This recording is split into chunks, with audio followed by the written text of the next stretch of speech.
Here's a salute to Albert. He was a man with modern taste and old-fashioned values and manners. If he liked you, he'd do anything for you. He channeled history and contemporary culture in equal parts to create an indelible legacy. He said to me, well, you know, no matter what you do in life, it should always have a red thread running through it. And that was a quote from Albert, which was to say, no matter what you do, make sure you do it well, that you stand out, and that it makes a difference.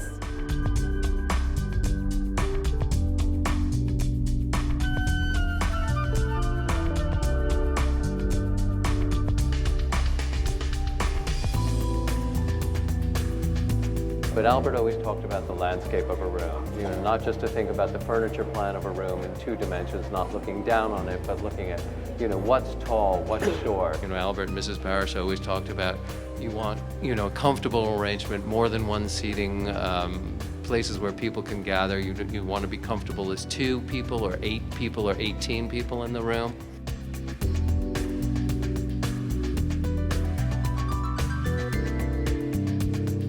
The first thing with Albert, you never left home without your folding ruler. That's a must. One of the things that Albert always talked about was the skyline in a room, and that you really wanted to, you know, have the ability for your eye to sort of move up and down and across, and you know, keep it visually sort of stimulating. One, I'm going to go back to Albert for just a minute too. One of the things that he used to say is give them what they never knew they wanted. And in this case, it's clients of mine in Atlanta who had this fantasy of living in an 18th century hotel particulier. The wife had admired Brooke Astor's library and talked about wanting to do a red library, and I immediately put my foot down and said, over my dead body, it's been done, it's perfect, we're not going to try to, you know, recreate something like that. And out of that came this beautiful turquoise room, and is all assembled like a piece of jewelry.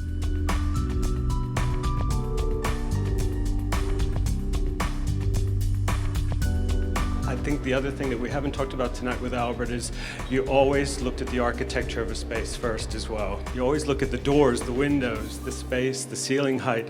It's so important. It's that simplicity, and what Albert's done for me is taught me editing, which was so important to us here. I wanted the vision of being in Sri Lanka, you know, in a wonderful hotel suite from, you know, the 1920s. And I always think bamboo and cane and baskets, I think every room in the world needs that. That sense of fantasy here, I found those stone heads, but I thought that was fun to have a little family in the front of the, It's great. It adds that bit of humor. When we got together with Albert, we would sit, and Albert would take out his scrapbooks. His scrapbooks were legendary, and they were remarkable.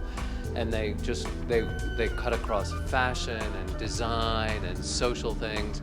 And, you know, he was an old scrapbooker, and, you know, he cut things out of magazines, and eventually he'd paste them on a book, and they'd be in these leather-bound books, and you'd go through them, and it would lead him to tell you stories about things and why he did things, and or why his eye was attracted to something. Albert was known for buying amazing things for his clients, but when it came to him, he took no greater pleasure than finding something cheap and chic on the street, picking it up and putting it in his back of his car and taking it home and painting it.